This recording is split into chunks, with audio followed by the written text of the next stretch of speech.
Hey guys, welcome back to my YouTube channel. ഇന്ന് ഉണ്ടാക്കാൻ പോണത് ഒരു അടിപൊളി രസമാണ്. പനിയുള്ളവർക്കും പനിയില്ലാത്തവർക്കും ഇപ്പം സ്പെഷ്യലി പനിയുള്ളവർക്കൊക്കെ കഴിക്കാൻ പറ്റിയ ഒരു അടിപൊളി രസത്തിൻ്റെ റെസിപ്പിയാണ്. അപ്പോൾ ഇതിനായിട്ട് കുറച്ചധികം കാര്യങ്ങൾ നമുക്ക് ചതച്ചെടുക്കാം. 6 ചെറിയ ഉള്ളിയും 4 അല്ലി വെളുത്തുള്ളിയും ഒരു വലിയ സ്പൂൺ കുരുമുളകും 1/2 സ്പൂൺ ഉലുവയും കൂടി ഇട്ടിട്ട് നന്നായിട്ട് ചതച്ചെടുക്കാം.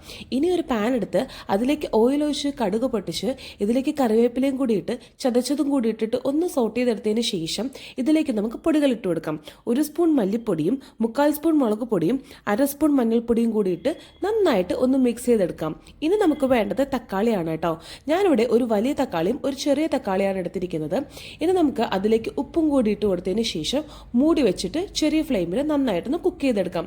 അപ്പോൾ ഇത് നന്നായിട്ട് വയണ്ട് ഒരു പേസ്റ്റ് ആയിട്ടുള്ള പരുവത്തിൽ വരുമ്പോഴത്തേനും ഒരു നെല്ലിക്ക വലുപ്പത്തിലുള്ള പുളി പിഴിഞ്ഞത് നമുക്ക് ഇതിലേക്ക് ഒഴിച്ചു കൊടുക്കാം.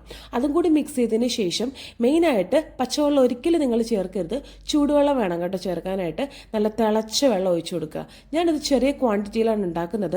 അതിനുള്ള കാരണം ചെറിയ ക്വാണ്ടിറ്റിയിൽ ഉണ്ടാക്കുന്ന എല്ലാ കാര്യവും എനിക്ക് നല്ല ടേസ്റ്റി ആയിട്ട് ഫീൽ ചെയ്യാറുണ്ട്.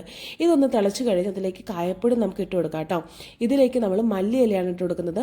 മല്ലിയിലയുടെ ടേസ്റ്റ് രസത്തിലിടുമ്പോൾ എനിക്ക് ഭയങ്കര ഇഷ്ടമാണ്. അതുകൊണ്ട് നിങ്ങളിത് സ്കിപ്പ് ചെയ്യാൻ പാടില്ല, നല്ല ടേസ്റ്റിയാണ്. അതിന് ശേഷം നമുക്ക് കുറച്ചും കൂടി കായപ്പൊടി നമുക്ക് വേണ്ടത്രയും